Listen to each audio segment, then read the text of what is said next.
Hey guys, welcome back for part 3. If you remember in part 2, we test ran the boat at the lake. The motor ran great. I got back to the house and I decided to go ahead and check this gear lube. And sure enough, it's full of water again, so we'll pick it up here. Thanks for watching. But this is after the 1 hour test run, and so we definitely have water intrusion into the foot. That is milky, that was fresh Yamaha lube, gear oil, just with 1 hour's of run time. So yeah, let's get this foot off and see what we can figure out here. So next step. All right, so got the foot off. It did not go well at all. These nuts that hold this, oh man, this is a disaster. That shift linkage came undone. I'm not sure if that's gonna be a problem. And it also came undone up in the motor. Those jam nuts just would not release, and they just turned the whole thing out. So, yeah, we're gonna continue on here, but this is not good. We'll just see how far we can get. I mean, the foot had to come off, so I had no choice. We're not really doing anything we shouldn't have, but this linkage, you see that? This linkage disconnected, and it's also disconnected inside the foot. So I don't know what that's going to involve, but or where this thing's leaking from. This shift boot, shift boot looks okay. I don't know, maybe it was leaking there. It was pretty significant leak, whatever it was. So all right, we'll just have to continue on. All right, so I've got my air compressor set at like less than 5 psi. Normally we would put about 15 psi on these, but this motor's so old I'm not going to stress it. So 5 psi. I'm using an old hose electrical tape with a gear lube pump, and it's air pushing in it now. If I close off the thing, I can hear air coming from the vents for the intake for the water pump. So I think that means a drive shaft seal. So I don't see any air leaking. I got soapy water.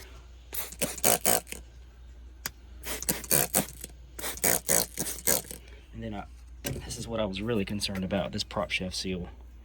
If this prop shaft seal is out, then we are in big trouble. So I just don't think we're going to get this carrier out of here with the corrosion and the crack we already have. Gosh darn it, sorry. And the crack we already have here. So now, if I cover my finger over the hole, builds pressure. The prop shaft seals are actually holding, but I hear it leaking like crazy. So let's get this water pump housing off, and I don't see anything coming out of the shift shaft seal. So let's get this water pump housing off and see what we can see. Okay, so this motor is not a beginner level motor. I'm gonna rate this as expert. Everything on this motor is on the verge of being a disaster. So the water pump was absolute hell to get off. Excuse my language. Maybe I need to learn how to bleep out in editor. Water pump, obviously, shot, but it was fine for a test run. This keyway is just completely rusted out, and thankfully, I was able to get it out of there without it breaking off flush with the drive shaft. Oh, gosh. That would have been another total... That would have made this motor totaled out if we had to do something with this drive shaft. So, let's continue on and see if we can get... Here comes the base plate, and yeah, I guarantee you that seal is the problem. So let's rehook the air and see if we can see a bubble. Okay, we got 5 psi, soapy water. Here we go, closing off the hole. Wow, it's leaking. Oh. Well, I took the bolts out, so maybe that's the reason it's leaking. But it's definitely leaking around the seal. It's also leaking around this base plate, but I did take the bolts out of the impeller housing, so it's not clamped down anymore. But that's probably attributing to that. But just for fun, let's see. Ready? Oh yeah. All kind of leaks. Now, let's see if we can get this shift shaft water pump base off without damage next. Alright, so good news on the shift shaft. It actually does pop back in. It just got a detent. It clicks down in and it actuates the clutch dog back and forth. It's removable. Just it pops in and pops out, so that's good. On some of the old Johnsons, if them things pop out, you're in deep trouble. So that's good. I don't know. Oh boy. So all right, here's the carrier plate, whatever it's called, and the seals were obviously shot, and I guess the corrosion has been working its way behind the seals for a long time. And I don't think, two things, I'm not crazy about how that bearing feels when I spin it with my finger, but also there's no way I'm going to be able to get a new seal. It held two drive shaft seals go in back to back, and there's no way you're going to get a seal on the back side of those to seat properly on that terrible corrosion.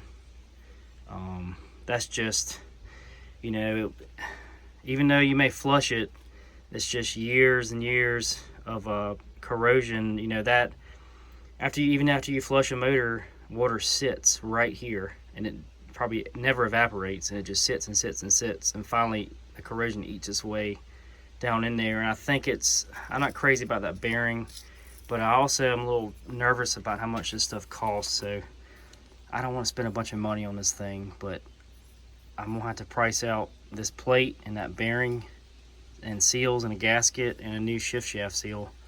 I mean, that's the only way to fix it. There's just no way you're going to be able to trust a seal to slide in there. It's going to fail a leak down test again. I know it will. It's going to bubble, so it's our only choice.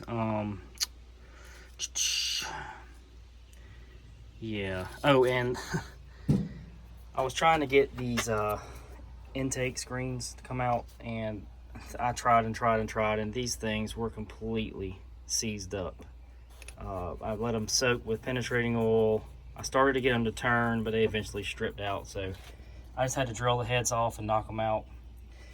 So we'll have to add that to the parts list too. Hopefully that doesn't cost too much. But I am worried about this plate and bearing. I don't know, we'll have to see. So we're fine on the lower unit right now. I do need to tackle the problem of the shift shaft coming loose inside the bottom of the motor out there on the boat. So we'll see what we can figure out with that next. All right, so we're over here. I got my work area cleaned up. Boat's nice and clean, but we're going to pull this power head off and get a hold of that shift shaft. So this is going to be quite a job. I'm hoping to pull the power head off and flip it up out of the way just to get the shift shaft out, and we'll evaluate everything at that point. But I'm gonna go ahead and pull the carbs off and just get those out of the way. They're kind of fragile. I don't want them being banged up against anything. And I think it'll allow us more room to work when the carbs are out of the way. So let's start with that.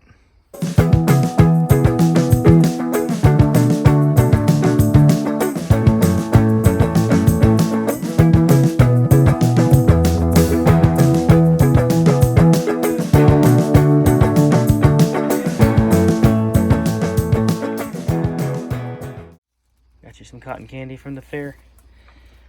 Yeah. All right, so got the carburetors off. We're going to place them here on the workbench and protect them accordingly. And let's get back out there and attempt to take off the power head. All right, so I got a tiki torch because of the mosquitoes are pretty bad back here. So we can definitely see a lot better what we're after in there, but I'm still gonna have to take this thing out of here. That's just no way. You can see. All right, so I put one bolt back in the starter just to hold it, and I snugged down the recoil starter just so we don't have so many things flopping around. And then the next step is to loosen these 6 12mm bolts. And I did try them first. They're all loose. If these things ring off, you can kiss this motor goodbye. So make sure y'all test this stuff before y'all go wrenching on it hard. So let's see if we can get this done.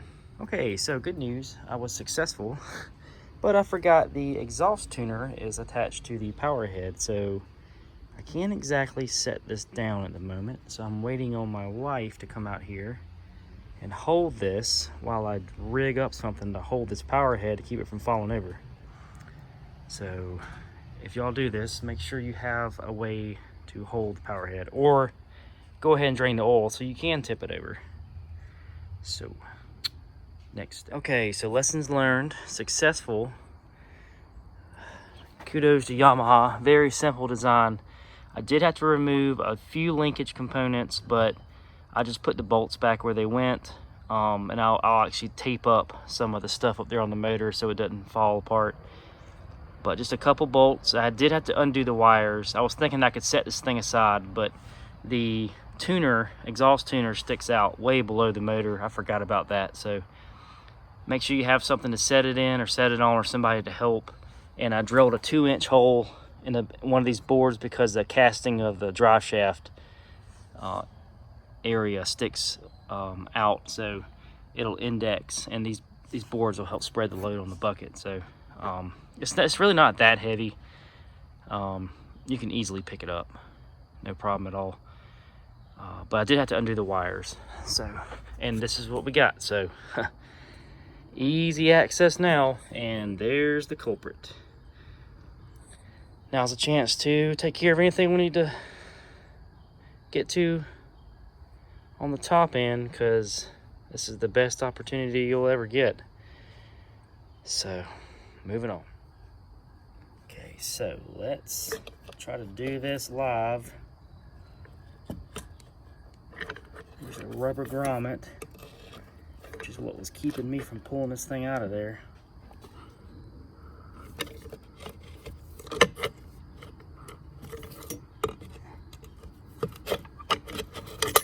There it goes, fell to the ground. Well, put that there. That's it. Ugh. There's the problem. So let's get this on the workbench and see if we can see what we got with the threads. All right, so let's step into the old shade tree workshop. Power head stored on the bucket. Lower unit parts are coming together for that nicely. I think that's going to be okay. Here's the shift shaft. Put it in the vise and was able to turn off the barrel nut that was messed up. And looking at it, it's actually not stainless, it's bronze. So this must be kind of sacrificial. I guess stainless on stainless, that would gall up. So they don't do that. But the threads on this look fine. So I think we can save the shaft, which is good, because I had my dealer punch in that number, and that has some availability problems. But hopefully this nut is available. I believe it is. I forgot what he said on the nut. I'll check back on that tomorrow. But so that's good. Very good.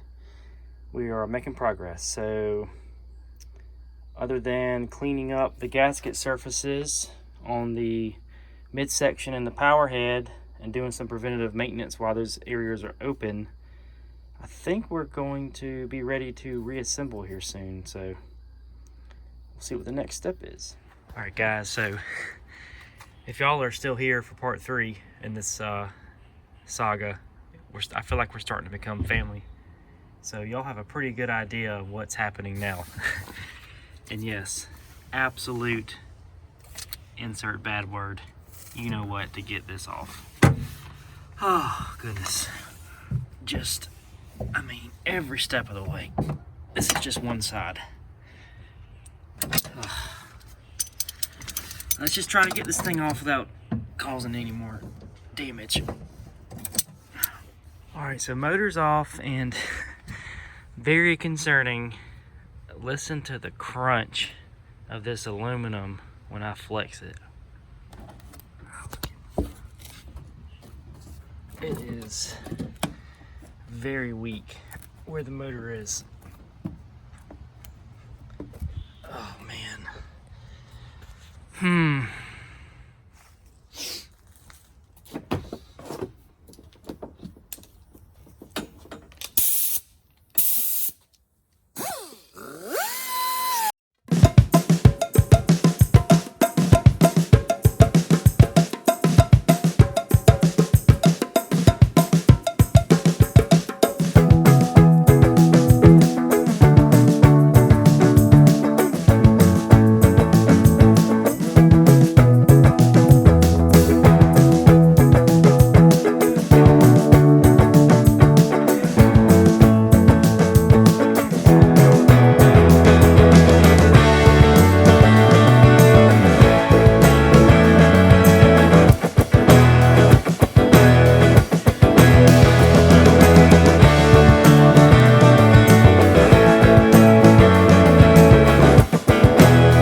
Alright, so here we are. I've washed, cleaned, and prepped the gasket surfaces for reassembly. Hopefully this is as far as we're going to tear this thing down. I am done pulling parts off this thing. We need to start rebuilding here soon. So the gasket surfaces have been prepped on the power head and the midsection for reassembly, and right at this point I'm waiting on parts.